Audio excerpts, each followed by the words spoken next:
These are the teacher's notes for the video, The Mayor of Little Pity.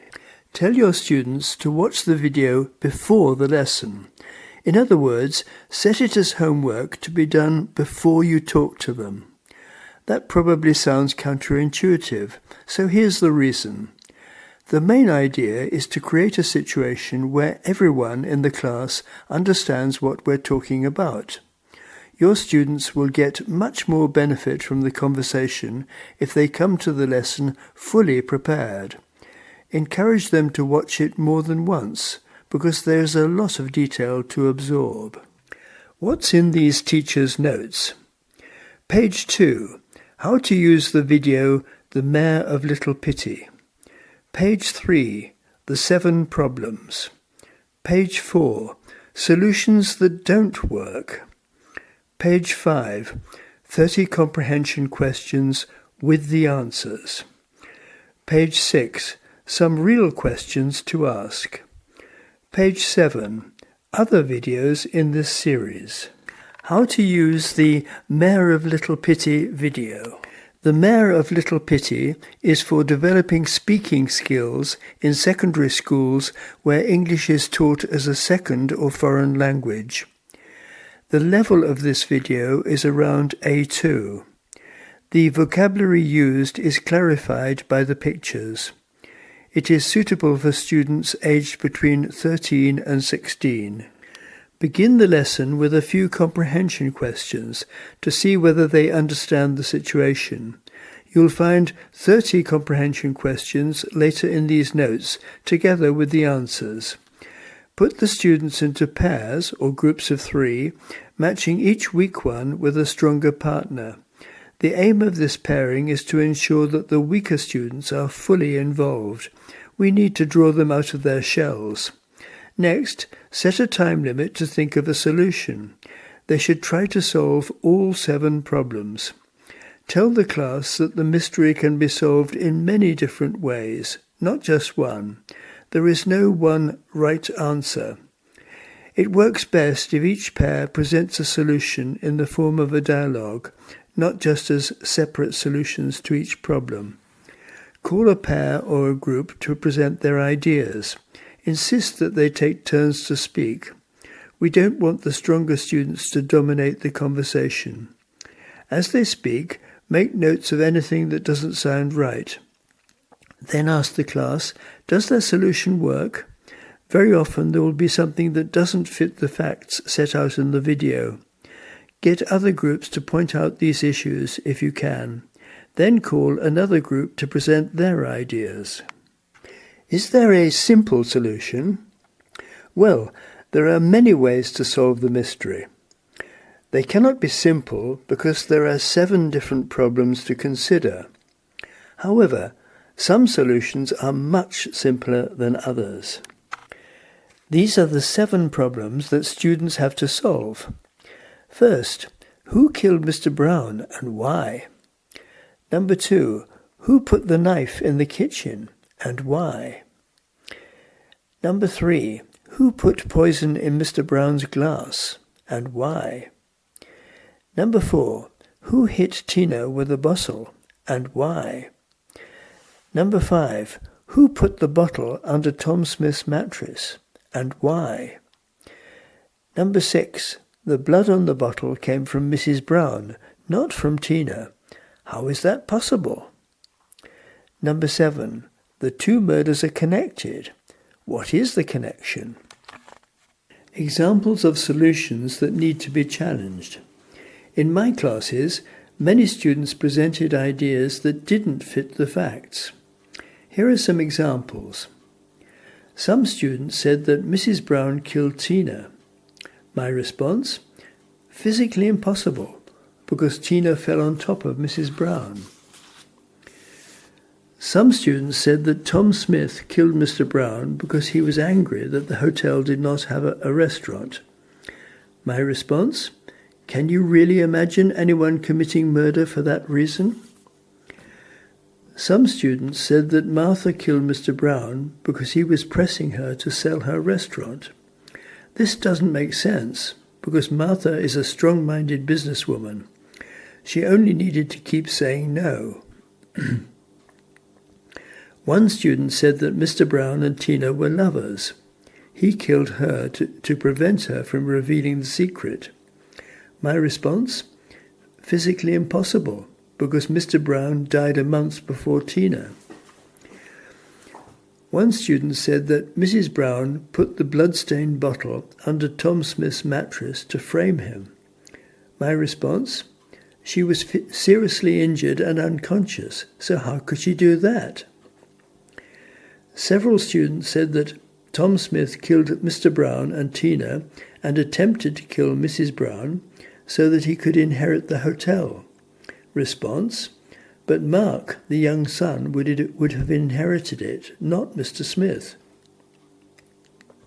Several students said that the wine was poisoned by one of the following people: Mrs. Brown, Mark, Martha, or Sally. My response? But all these people knew that Mr. Brown never drank red wine, so it doesn't make sense.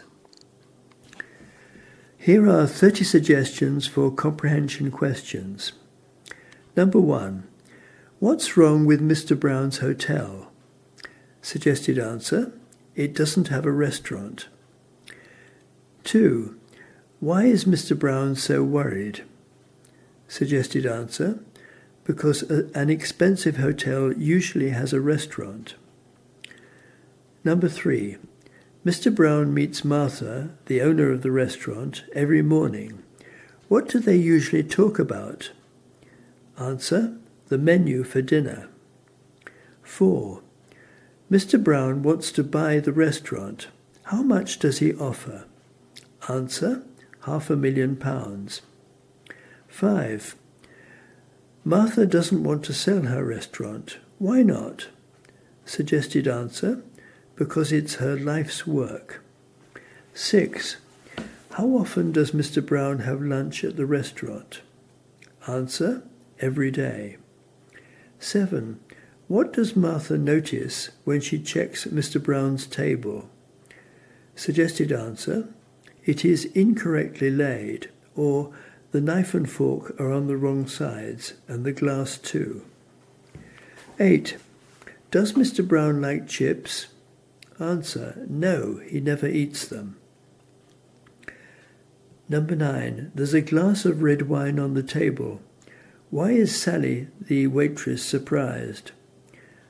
Suggested answer: because Mr. Brown only drinks white wine. 10.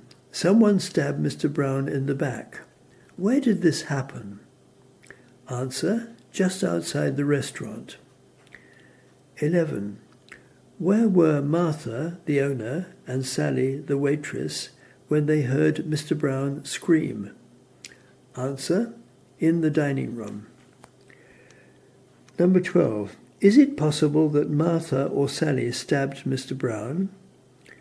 Suggested answer: no, because they were inside the restaurant and he was killed outside it. 13. Who found the murder weapon and where? Answer: Sally, in the kitchen. 14. The police found a fingerprint on the knife. Did this help them? Suggested answer: no, because it didn't match anything in the police databank. 15. What did the police find in the red wine? Answer: a deadly poison. 16. The police don't think that Martha or Sally put the glass of wine on Mr. Brown's table. Why not? Suggested answer: because they knew that he never drank red wine.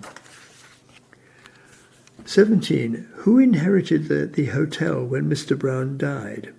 Answer: his wife, Mrs. Brown. 18. The hotel staff do not like Mrs. Brown. Why not? Suggested answer: because she is very bossy. 19. Why do they dislike Tom Smith? Suggested answer: because he's very messy. Question 20. Why were Tina and Nancy in Mr. Smith's room? Suggested answer, they were cleaning it. 21. What did they find in his wardrobe? Answer, empty bottles of wine. 22. Why did Tina run downstairs? Suggested answer, to get fresh towels for Mr. Smith's room. 23. Where was Tina when someone hit her on the head with a bottle? Answer, at the top of the stairs. 24. What was Mrs. Brown doing when someone hit Tina? Answer, she was coming upstairs. 25. Why were both women injured? Suggested answer, because Tina fell on Mrs. Brown and then they both fell to the bottom together. 26. How did they get to hospital? Answer, in an ambulance. 27. Who died and who survived? Answer, Tina died, Mrs. Brown survived. 28. Where did the police find the broken bottle? Answer, under Tom Smith's mattress. 29. Whose blood was on the bottle? Answer, Mrs. Brown's blood. 30. Why were the police surprised? Suggested answer, because they expected to find Tina's blood on the bottle. Here are some real questions you could use. Real questions are ones that ask the student to express an opinion. Number 1. If you could meet one of the characters in this story, who would you choose and why? Number 2. Imagine that you could meet Mrs. Brown. What do you think she's like as a person? Number 3. Why do you think detective stories are so popular? Number 4. Do you follow a detective series on TV or social media? If so, what do you think of it? Number 5. What's most important for you in a detective story? For example, the psychology, the motives of the killers, the action, or something else? Number 6. Some people think we waste too much time watching detective stories. What's your opinion? Other videos in this series. Another video in this series is called Capture a City. It's a story about a commander who's been ordered to capture a well-defended city. The commander has a plan of attack, but his girlfriend tells him that it won't work. The challenge for students is to work out a better plan. The level is A2 or between A2 and B1. It's suitable for students aged between 13 and 16. You'll find this video, Capture a City, on YouTube. This is the icon you see. If your class has a better level of English, try this, Martian Cliffhanger. It's a story about 14 people stranded on the edge of a cliff on Mars. This is in the middle of a dust storm. The challenge for students is to work out how they can save themselves and get back to base. The level is between B1 and B2. It's suitable for students aged between 14 and 18. You'll find Martian Cliffhanger on YouTube. This is the icon you see. There are teacher's notes for every video in this series.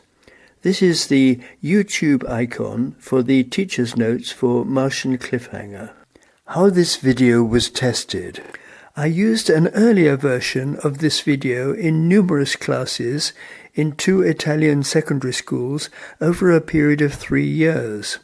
At the time, the title was Murder Mystery. It was essentially the same story, except that Mr. Brown was only a hotel owner. He did not have the additional roles of mayor and judge.